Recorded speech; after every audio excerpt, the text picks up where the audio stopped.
श्री सरस्वती माध्यमिक कन्या विद्या मंदिर नवा थोराड़ा राजकोट कक्षा 9 विषय हिंदी पाठ 6 मेरी बीमारी श्यामा ने ली।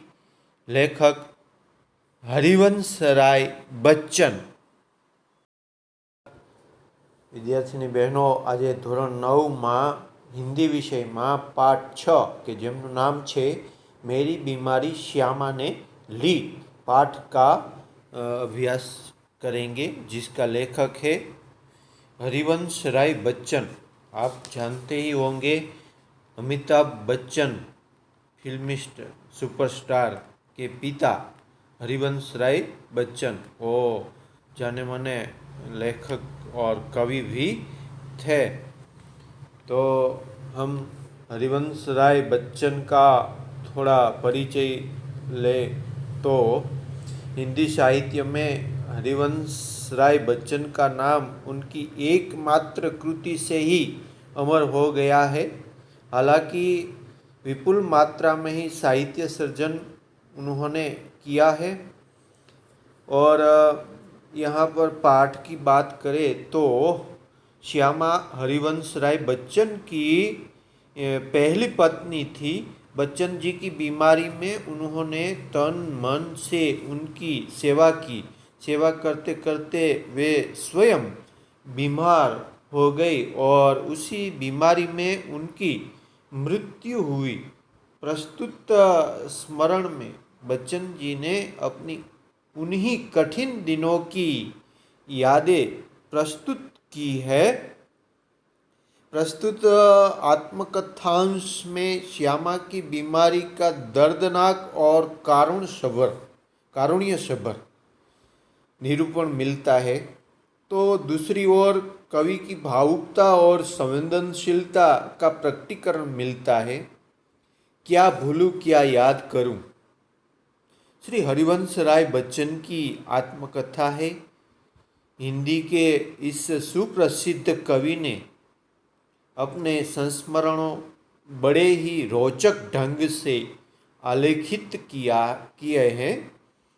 कवि अपने जीवन की घटनाओं के साथ उस युग का चित्र भी देता है। प्रस्तुत अंश, जिस पुस्तक का नाम है क्या भूलूं क्या याद करूं से लिया गया है, इसका यह शीर्षक मेरी बीमारी श्यामा ने ली विषय वस्तु का भी निर्देश करता है। अब हम पाठ की ओर चले तो देखें हम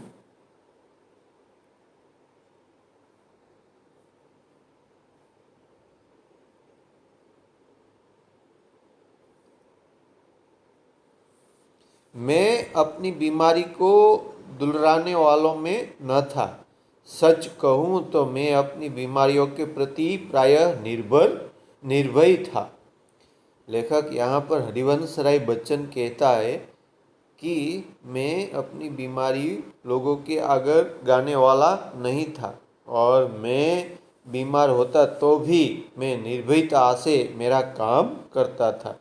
शायद मैंने गांधी जी के ही लेख में कहीं पढ़ा था कि बीमार होना अपराध है, गुनाह है। गांधी जी ऐसा कहते थे कि बीमार होना अपराध है, बीमारी आनी ही नहीं चाहिए। मैं इस तर्क को कुछ और आगे ले गया था। अपराधी को दंड देना चाहिए। मुझे जब कभी छोटी मोटी बीमारी होती, जुकाम, बुखार, खांसी, सिर दर्द, तो मैं खाट पर न लेटता और भी अपने से काम लेता। लेखक क्या बोलते हैं तो कि बीमार होना गुनाह है तो उसे सजा भी मिलनी चाहिए। तो लेखक को जब भी बीमारी होती है तो वह खाट पर आराम नहीं करता और भी काम करता, ये उसकी सजा है। हाँ, आगे बढ़े। मुझे भरे भट्ट बुखार में अपनी रात की ट्यूशनों पर जाने की याद है। लेखक ट्यूशन भी कराते थे। એટલે ભટ્ટ એટલે ભઠ્ઠી જેવો તાવ શરીરમાં હોય તો પણ એ रातना ट्यूशन करावा माटे जता। बुखार की गर्मी और तेजी में तो मैं और जोश से पढ़ाता। मजदूरी करके रोटी कमाने वालों को बीमार पड़ने का क्या अधिकार है? नाना माणस छे एने बीमार पड़वानो अधिकार ज नथी। एने तो सतत काम करवानुं, नानी मोटी बीमारी होय तो पण मजदूरी करवानी, काम करवानुं। एने बीमार पड़वानो अधिकार नहीं। बीमारी अमीरों की हरमजदगी है। अहीं शब्द वापरो छे हरमजदगी, उसका मतलब थाय हरामीपण। अमीरों एटले पैसादार, सुखी लोगों। गरीबों को उसे अपने पीछे न लगाना चाहिए। लिखने में तो ऊंचा बुखार मुझे सब तरह से सहायक, प्रेरक और प्रोत्साहक लगता है। एक तरह की आग जिससे मेरी अनुभूतियों में ताप आता। એટલે લેખક પોતે લેખક હતા, એટલે કે તાવની અંદર તો વધારે તપેલી ઉર્મિઓ છે, ગરમ ઉર્મિઓ છે એ મગજમાંથી નીકળે એવી વાત છે અહીંયા લેખક કરે છે। પ્રોત્સાહન મળે।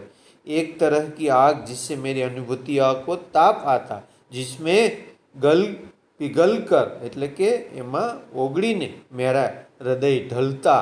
एक तरह की भट्टी जो मेरे विचार, भाव, कल्पनाओं को उबाल देकर उछलित करता है।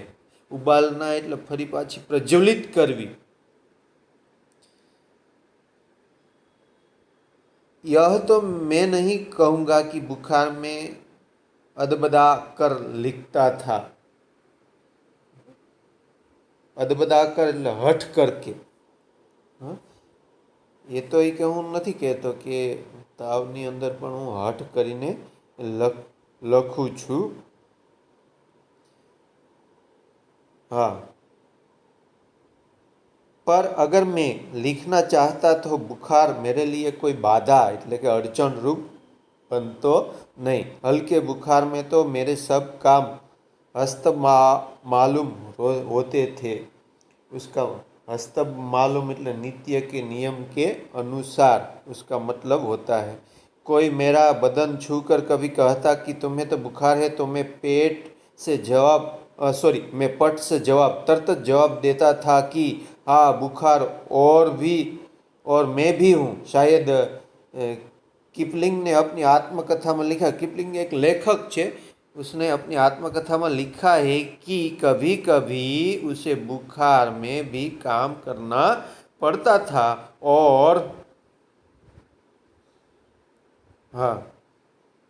और जब वह बुखार में होता था तो और अच्छी कहानियाँ लिखता था। बुखार में कम लिखने की मुझे याद नहीं है।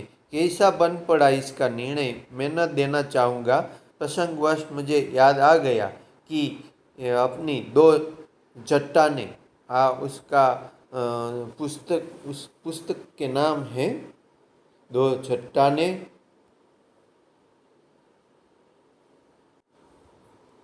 सबसे बड़ी कविताएं सार्थ में नोबेल पुरस्कार ठुकरा देने में और 2 चट्टान अथवा तो सिसिफस, बरकस, हनुमान मैंने प्लूरिसी में पड़े लिखी थी। प्लूरिसी एक बीमारी है जिसका नाम अर्थ होता है फेफड़ों की बीमारी, फेफड़ानी बीमारी।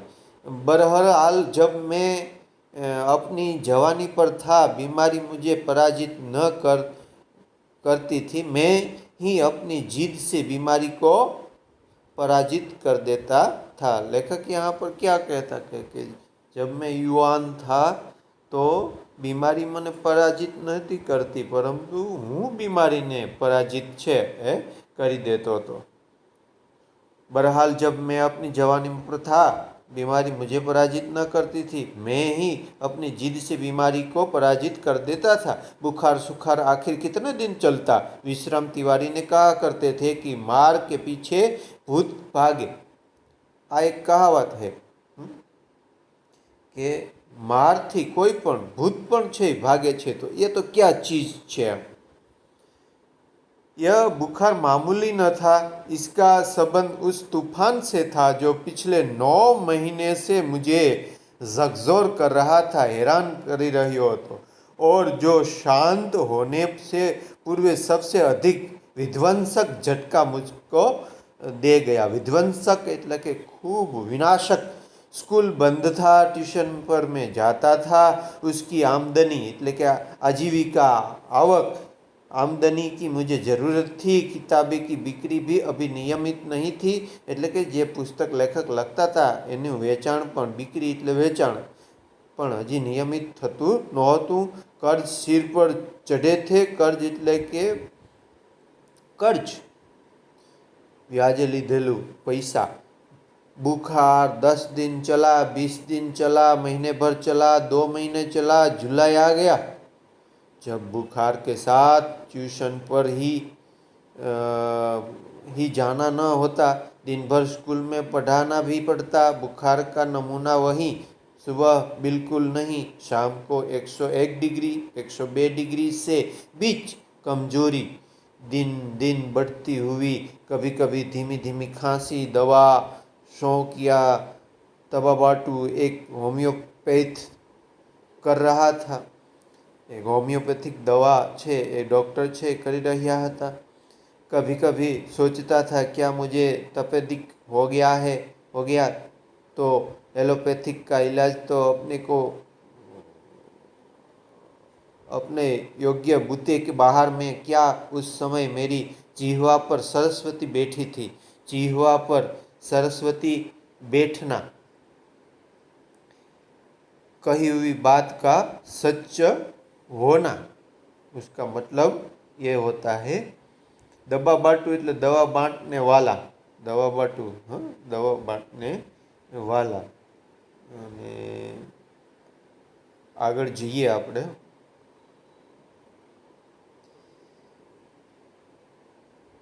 मैंने कहा था कि श्यामा का बुखार मैं ले जा रहा हूँ।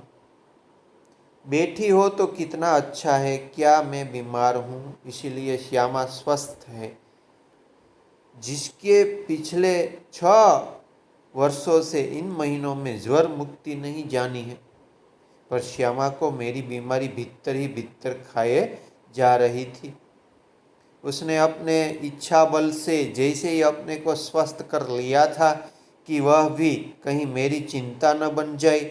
उनकी अतिरिक्त मेरी बीमारी का शायद किसी को पता भी न था, क्योंकि सारे काम तो मैं सामान्य रूप से किए ही जाता था। कारण के लेखक बीमार छे ए कोईने खबर ज नहोती, कारण के लेखक पोतानुं काम छे ए रोज करता ज हता। એટલે કોઈ કહે નહીં કે લેખક છે એ બીમાર છે। हाँ, गर्मी को में तो सभी थोड़े बहुत दुबले हो जाते हैं, એટલે કે પાતળા। एक दिन मैं उसे मुझसे कहा कि मैं डॉक्टर B.K. मुखर्जी से अपनी परीक्षा बंद कराऊं। मैं टाल मटुल की तो उसे ब्रह्मास्त्र छोड़ दिया। અહીં એક શબ્દ છે ब्रह्मास्त्र, कभी निष्फल न जाने वाला अस्त्र, बराबर। टाल मटोल करना એટલે आनाकानी करना। टाल मटोल करना એટલે आनाकानी करना। Doctor B.K. मुखर्जी के पास मैं अपनी परीक्षा कराऊँ એટલે કે मैं एमने बताऊँ, मारी तबीयत छे बताऊँ। मैं जब तक अपने को डॉक्टर को न दिखाऊं वह खाना नहीं खाएगी। ब्रह्मास्त्र तो मानना ही था। डॉक्टर मुखर्जी को भय था कि मुझ पर क्षय का आक्रमण हो, क्योंकि खांसी आती थी न, इसीलिए डॉक्टर को ऐसा भय था कि लेखक को क्षय, जेने टीबी कहीए आपणे छे, न हो गया हो, भय था। नुस्खा उन्होंने लिख दिया, એટલે કે एक दवानो प्रयोग छे, नुस्खो, आइडिया उन्होंने लिख दिया और कुछ दिन चिंता मुक्त होकर पूरी तरह आराम करने को कहा। नुस्खा मुझे मौत का परवाना लगा। मौत का परवाना એટલે કે मृत्यु का कारण बनना रूढ़ि प्रयोग है। क्या मेरी विदा का समय आ गया, मृत्यु का समय आ गया? क्या इतने ही दिनों के लिए आया था इस जगत में? इतना ही गाने गुनगुनाने, केवल इतना ही श्रम संघर्ष करने, इतने ही दुख संकट उठाने, स्वागत के ही साथ विदा की होती देखी तैयारी बंद होने लगी। खुलते ही मेरी जीवन मधुशाला, क्या मैंने अपनी भविष्यवाणी स्वयं कर दी? सबसे मर्म वेधी प्रश्न था, क्या श्यामा के भाग्य में वैधव्य भी लिखा है? લેખક પોતે ને પોતે આવું વિચારે છે કે એટલા દિવસ માટે જ હું આ જગતમાં આવ્યો, એટલું જ કામ કરવા માટે, એટલું જ સંઘર્ષ કરવા માટે, અને શું મારી પત્ની શ્યામાના જીવનમાં વૈધવ્ય એટલે વિધવા થવાનું પણ લખ્યું હશે? આવા વિચારો છે. અમે વ્યક્તિ છે બીમાર પડે ને એટલે આવા વિચારો આવે. मरने से मुझे डर नहीं था, वह मुझे कठिन भी नहीं लगा. कठिन लगा मरने के पहले जीना. कठिन શું હતું લેખક માટે? તો કે મર્યા પહેલા જીવવું. पूरे आराम के अर्थ में हो गए. ट्यूशन छोड़ दूँ, स्कूल से छुट्टी ले लूँ, ज़्यादा लूँ तो बगैर तनख्वाह એટલે पगार के लेने को तैयार हूँ. फिर घर का खर्च कैसे चलेगा? शालिग्राम केवल अपनी तनख्वाह के बल पर ही घर नहीं चले. आ एना भाईનું नाम છે. कल उनकी बदली हो सकती है, तब वे एक पैसा भी घर भेजने की स्थिति में न होगा. महंगी महंगी दवाएं कहाँ से लाऊंगा? किताबें से आमदनी अनियमित और अनिश्चित है. कर्ज भी अदा करने को कम नहीं है. अदा એટલે ચૂકવવાનું, ઓછું નથી. श्यामा ने मेरी बीमारी सुनी तो कांप उठी, परंतु तुरंत संभल भी गई, दृढ़ भी हो गई. जैसे ही उसने पल भर में अनुभव कर लिया कि उसका कांपना मैं सहन नहीं कर सकूंगा. इस खबर से मेरे माता पिता को लकवासा मार गया. लकवासा मार जाना, स्तब्ध हो जाना रूढ़ि प्रयोग है. पिताजी धैर्यवान व्यक्ति थे. उन्होंने मुझसे कहा, घबराओ नहीं, हम घर बेचकर तुम्हारा इलाज करेंगे. शालिग्राम असमर्थता की एक सांस लेकर रह गए. मैंने कुछ दिनों के लिए ट्यूशन और स्कूल से छुट्टी ले ली. किताबों की बिक्री से कुछ रुपये पड़े थे, उनसे दवाएं मंगा ली और चारपाई पर लेट गया. श्यामा की सेवा साकरी हो गई. डॉक्टर ने निश्चिंत होकर आराम लेने के लिए कहा. जब बहुत कुछ करने को रहता था, चिंता के लिए समय ही कहाँ था. अब तो चिंता ही चिंता करने को थी. विशेष चिंता भी मुझे सिर पर चढ़े कर्ज की. मेरे इलाज हो या न हो, पर कर्ज की किस्तें तो जानी चाहिए. उसकी नियमित अदाए के साथ मेरी साख झुंडी थी. उसका जाने मेरे मरने से पहले ही मेरी मौत होगी. कर्ज છે એ હું નિયમિત ચૂકવતો હતો, પરંતુ હવે હું કદાચ નહીં નિયમિત ચૂકવી શકું. એ પણ વધારાની ચિંતા પણ લેખક ઉપર હતી. श्यामा के लिए मैं पारदर्शी दर्पण એટલે અરીસો था. उसने पूछा, किसी बात से चिंतित हो? चिंता ही खाती रहेंगी तो दवा क्या लाभ पहुंचाएगी? मैंने कहा, ट्रैक्स सोसाइटी में मुझ पर 400 कर्ज है, करीब 100 अन्यत्र मित्रों के कर्ज है. उसने जो उत्तर दिया उनसे मैं चौंक पड़ा और सहसा उठकर उसे घूर कर देखने लगा. એટલે કે તાકી તાકીને જોવા લાગ્યા. जैसे श्यामा को एक बार फिर से पहचानने की जरूरत हो, ऐसा लगा। उसने कहा था, कर्ज तो मैं तुम्हारे मरने के बाद भी उतार दूंगी, तुम इसकी चिंता छोड़ दो, ऐसा श्यामा ने कहा। मैं सोचने लगा, श्यामा ने वज्र ही अपनी छाती पर रखकर यह वाक्य कहा होगा। वज्र એટલે इंद्रનું वजनदार हथियार। मुझे चिंता मुक्त रहने को वह क्या नहीं कर सकती, कैसा कैसा करती। मरने के लिए जो मैंने अपने आप को छोड़ दिया था वह मुझे एकदम गलत लगा। मुझे अपने लिए नहीं तो श्यामा के लिए जीने का संघर्ष करना चाहिए। श्यामा के लिए मैंने जीवन में कुछ नहीं किया, कभी करने योग्य नहीं रहा। अब यदि मैं उसे ऐसी स्थिति में छोड़कर जाऊं कि वह मेरे मरने पर मेरा कर्ज उतारने की चिंता करे तो मुझसा जघन्य अपराधी એટલે કે जोरदार भयंकर अपराधी कौन होगा। नहीं, मैं श्यामा के लिए चिंताएं नहीं छोड़ जाऊंगा, जीने का रास्ता खोजूंगा, स्वदेश जीकर अपनी चिंताएं समाप्त करूंगा। एक रात जैसे मेरे कानों में किसी ने कहा, एक रास्ता अब भी है क्या। देखे हम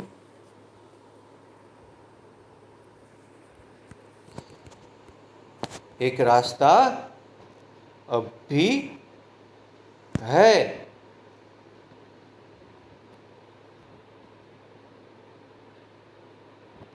15 दिन की ही इलाज में अपना बटुआ खाली हो गया। बटुआ वॉलेट पॉकेट।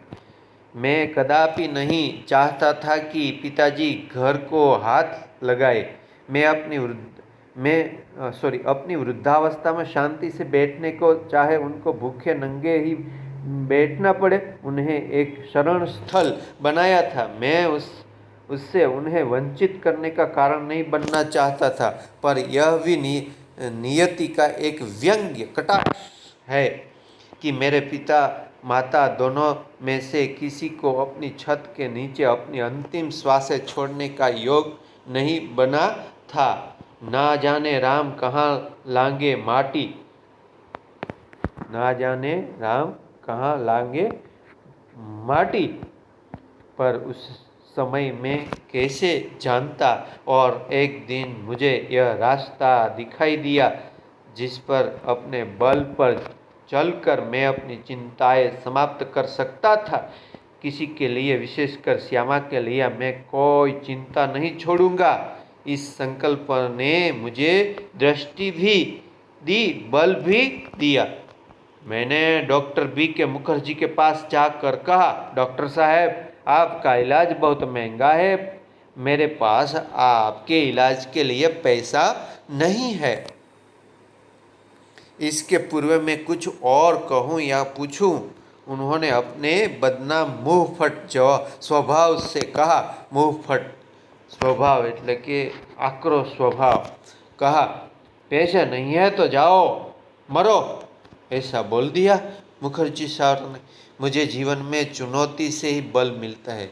પડકાર, चुनौती એટલે પડકારથી જ बल મળે છે। वे यदि मुझे 100 वर्ष जीने का आशीर्वाद भी देते तो शायद जीने के लिए संघर्ष करने का मुझे इतना बल नहीं आता जितना मैंने उनके जाओ मरो शब्दों में संचय किया। लड़कपन में मेरे पड़ोसी बाबू मुक्ता प्रसाद ने लुई कुने पानी के इलाज से मुझे परिचित कराया था। मेरी ऐसी बीमारी के लिए ठंडे पानी के टब में बैठकर सिट्स बाथ लेने का विधान था। एलोपैथी में क्षय के रोगी को दूध, घी, मक्खन, अंडा अधिक से अधिक दिया जाता था। कुने के इलाज में चिकना मना था। सिर्फ कच्ची सब्जियां, फल, भीगे चने, गेहूँ आदि गेहूँ पर रहना था। न दवा पर कुछ खर्च, न खुराक पर कुछ खर्च। यही इलाज तो मेरी स्थिति के अनुकूल था और काम काज साधारण किए जाने था। मैंने बी के मुखर्जी का नुस्खा फाड़ डाला और कुने के अनुसार सिट्स बाथ आरंभ किया। तदनुसार खुराक आदि रखी। स्कूल भी जाने लगा। केवल रात वाली ट्यूशन छोड़ दी। उसका मुआवजा एक तरफ से किताब की बिक्री से मिलता मिलता जाता था। श्यामा ने मेरा विरोध न किया। जीवन भर में जिस रास्ते पर भी चला उसने स्वस्ति पंथा सारो रस्तो कहा और मेरे पीछे चली। मेरी स्नान चिकित्सा से संबंध में, चिकित्सा એટલે आरोग्य लक्षी, वे प्रतिदिन अपनी सेवा सहयोग देती रही। सबसे अधिक अपने इच्छा बल से उसने मुझे अपने रास्ते पर न ठहरने दिया, न पीछे फिरने दिया। राह पकड़ तू एक चला चल पा जाएगा मधुशाला। लेकिन अपनी अडिग इच्छा बल से उसने जो सबसे बड़ा सहयोग दिया और जो सबसे बड़ा चमत्कार किया वह था कि जितने दिन मेरा इलाज चलता रहा उसने यानी कि श्यामा ने अपने सारे रोगों को जैसे किल दिया और कभी एक उंगली दुखने की भी शिकायत नहीं की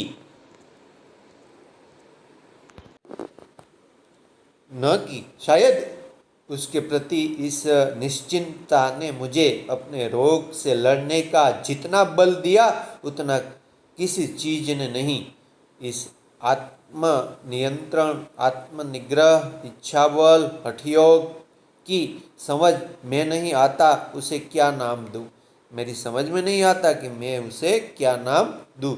बड़ी महंगी कीमत उसे चुकानी पड़ी। उसे ले श्यामा ने अपने क्षय जवर में पूर्णतया मुक्त हो। जिस दिन मैंने सामान्य भोजन किया वो दिन था 15 अप्रैल 1936 को। ठीक उसी दिन वह चारपाई पर गिरी और फिर न उठी। 216 दिन बराबर रोग शैया पर पड़े रहने के बाद 17 नवंबर 1936 को उसने अपना शरीर छोड़ दिया। श्यामा के और अपने विवाहित जीवन के अंतिम 18 महीनों में मुझे और उसे दोनों को मौत के साथ संघर्ष करना पड़ा। मेरे संघर्ष में श्यामा ने अपनी इतनी आंतरिक मंगल सारी कामना दी, इतना सहयोग दिया, इतनी अपनी सेवा दी, इतना अपने को दिया, इतना अपनी ओर से मुझे चिंता विमुक्त रखा कि मैं उसे संघर्ष में विजयी हुआ। पर उसके संघर्ष में बहुत मैंने अपनी शुभकामना से वह मेरे विषय में मृत्यु की अंतिम सांसों तक चिंता विमुक्त न हो सकी। यहाँ पर पाठ पूरा हुआ। उसकी PDF है, वो PDF में से प्रश्न के उत्तर लिखना और पाका करना, नोट में लिखना।